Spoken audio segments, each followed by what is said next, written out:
Hi parents, welcome to my channel vitamin mom. सबसे पहले बहुत बहुत शुक्रिया to all my viewers who have subscribe to my channel. Plus अगर आप मेरे चैनल से अब तक जुड़े नहीं हैं तो तुरंत अभी के अभी वो बेल बटन क्लिक करके विटामिन मॉम फैमिली से जुड़ जाइए।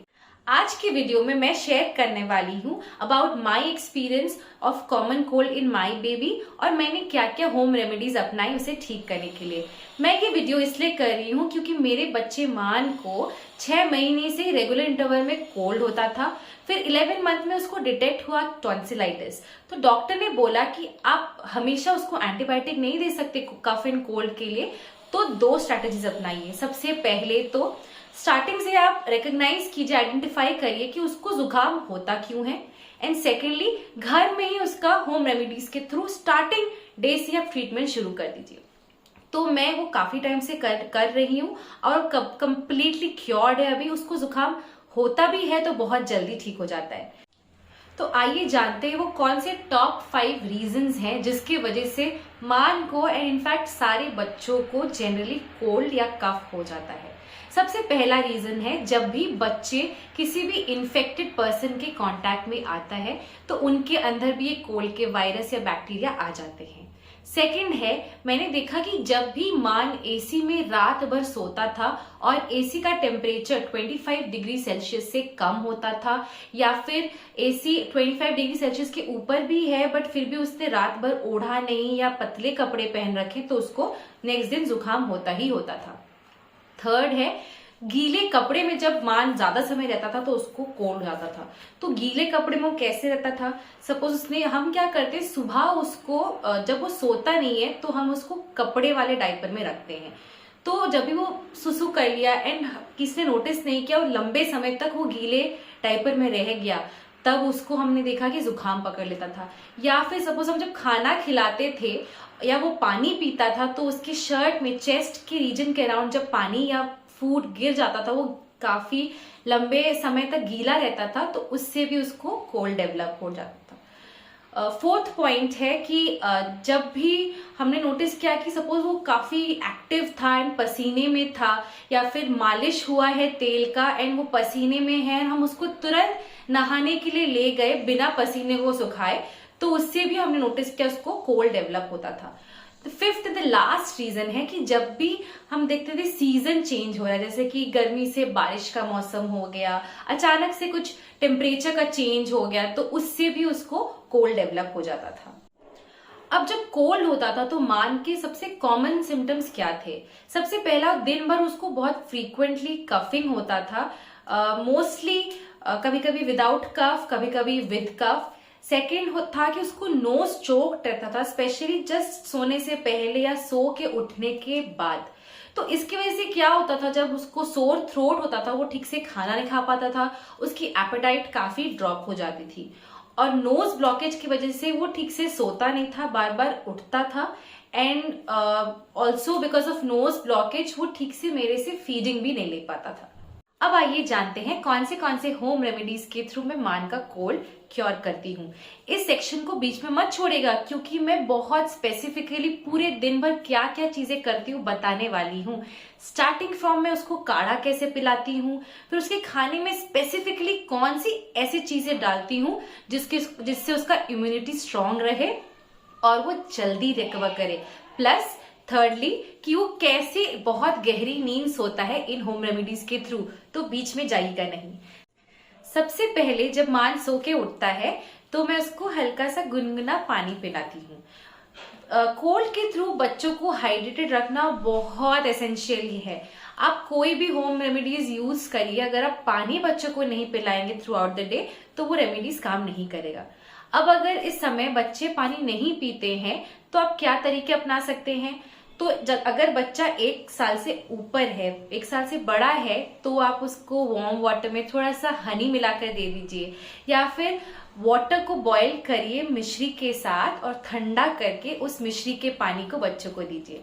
और अगर आपका बच्चा 1 साल से छोटा है और पानी नहीं पी रहा है तो क्या करें, वो भी मैं जल्दी इस वीडियो में कवर करने वाली हूँ।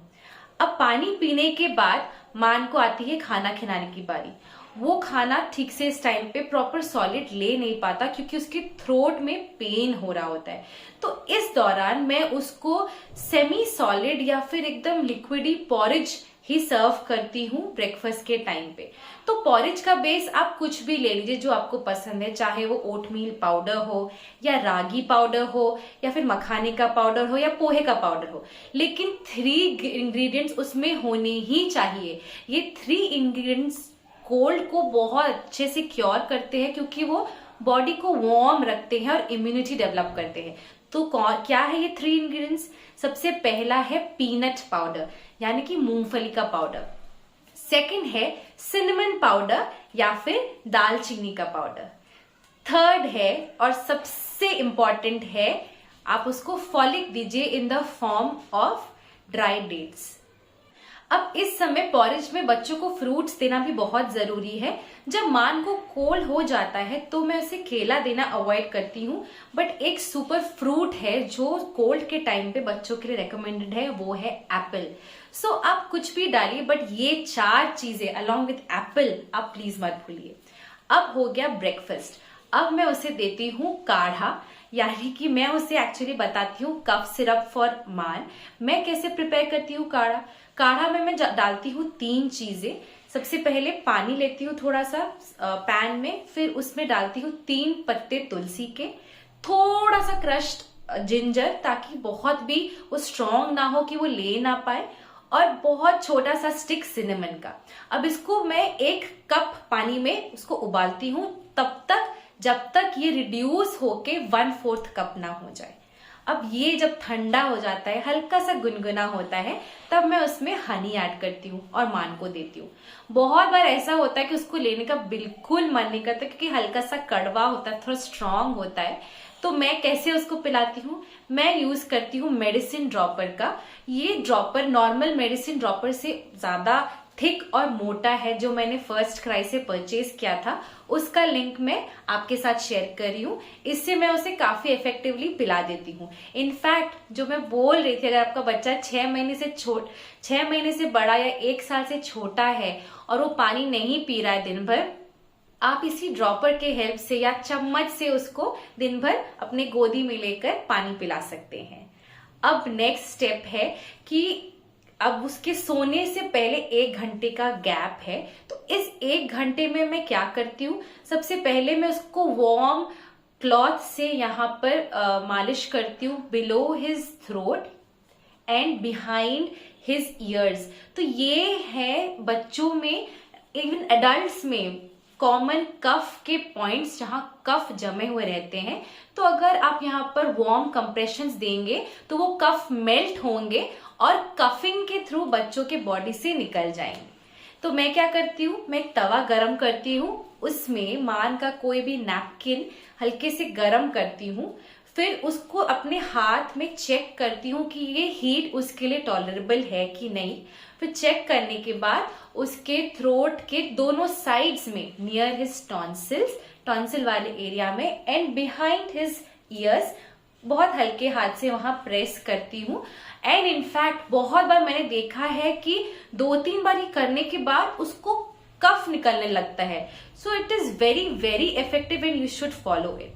नेक्स्ट, मैं उसके नोज में अगर ब्लॉकेज या रनी नोज है तो मैं उसको सुंगाती हूँ एक स्पेशल प्लांट का फ्रेग्रेंस, वो है मिंट तुलसी।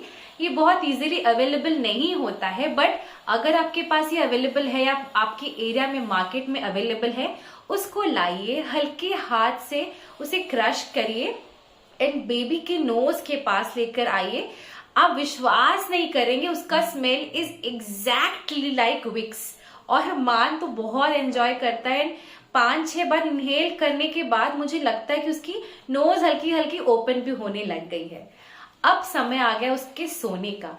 अब अगर मुझे लगता है कि उसकी नाक पूरी तरह से नहीं खुली है तो मैं क्या करती हूँ, जो मेरे डॉक्टर ने रेकमेंड किया था, वो सेलाइन ड्रॉप्स उसके दोनों नाक में डाल देती हूँ एंड उसे एक इंक्लाइंड सरफेस में उसके बेड पे सुलाती हूँ।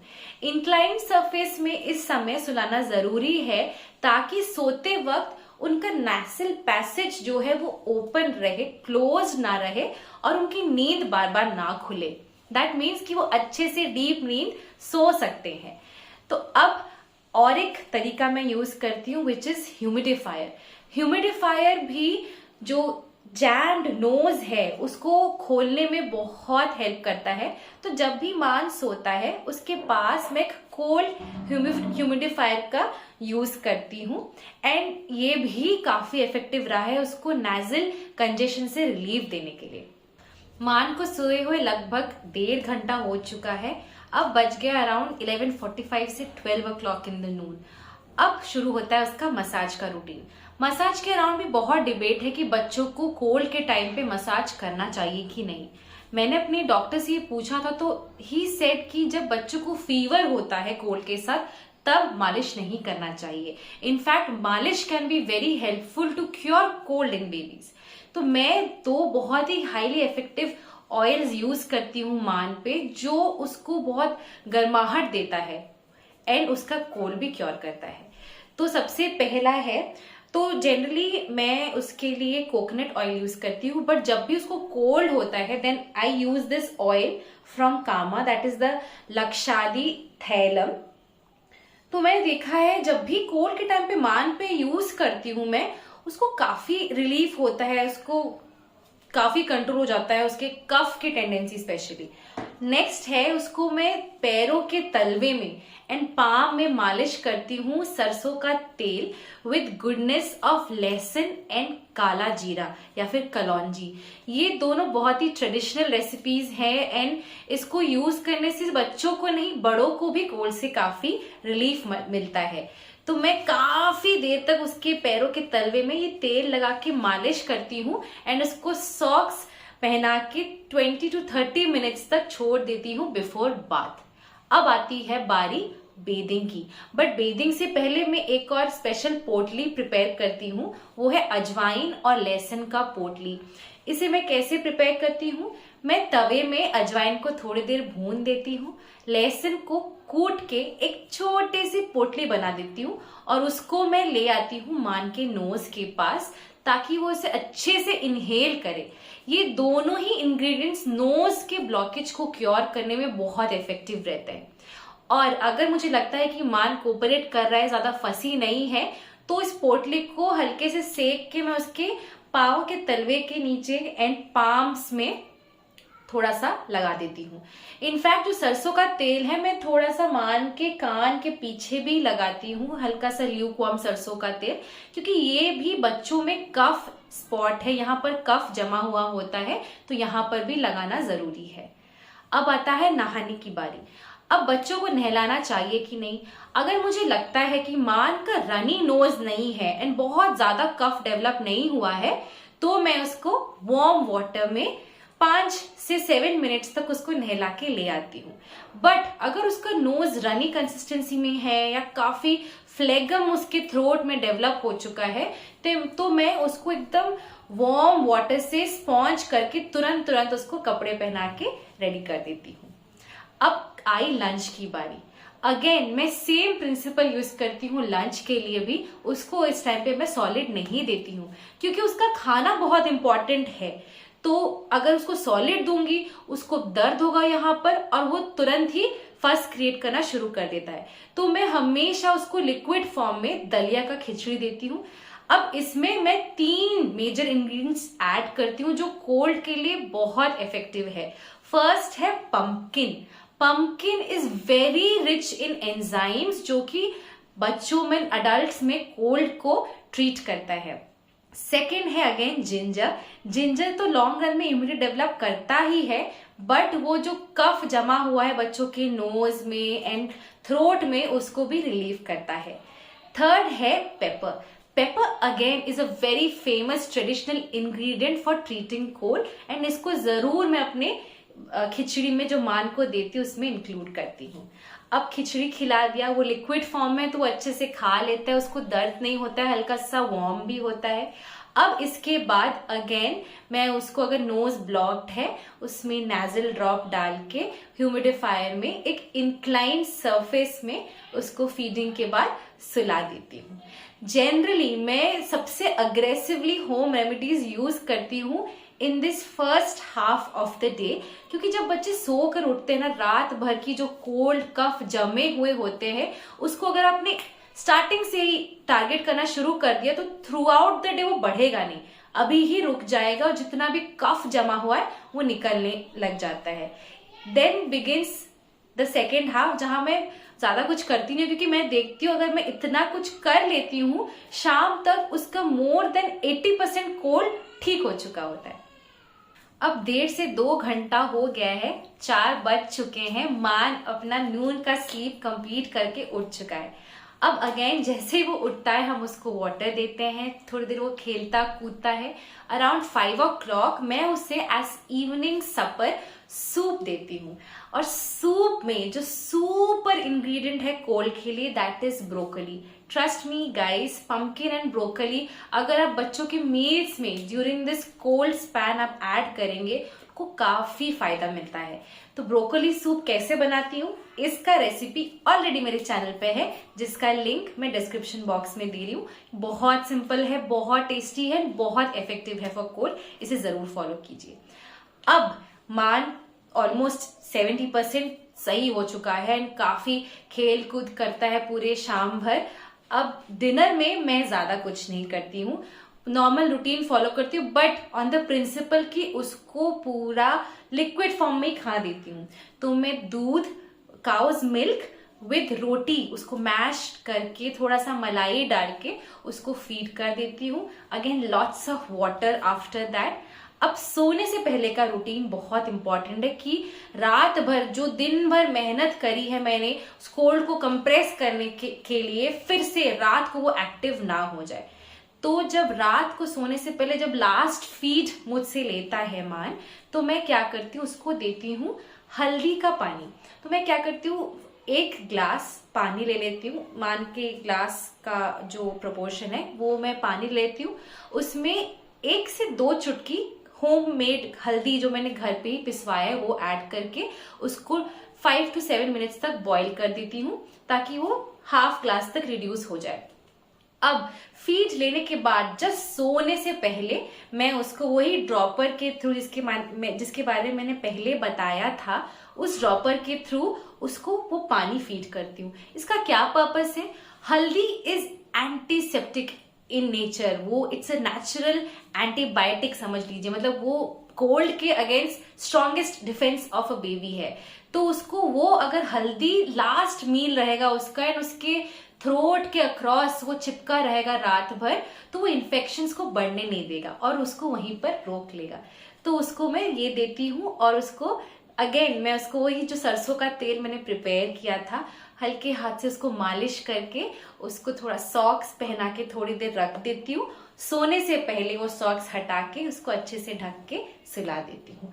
जब मैं ये रूटीन फॉलो करती हूँ सेकेंड डे ऑनवर्ड्स ही मुझे बहुत ड्रास्टिक चेंज नजर आता है। उसके कफिंग का फ्रीक्वेंसी पूरा ही कम हो जाता है। सपोज उसने पहले दिन ही कफ्ड अराउंड 15 to 20 टाइम्स, अब वो दिन में हार्डली 3-4 टाइम्स कफ कर रहा है, कफ भी बहुत कम निकल रहा है। प्लस मैं नोटिस करती हूँ बहुत अच्छे से दिन भर सोता है क्योंकि नेजल कंजेशन जो उसको हो रही थी वो भी काफी कम हो गई।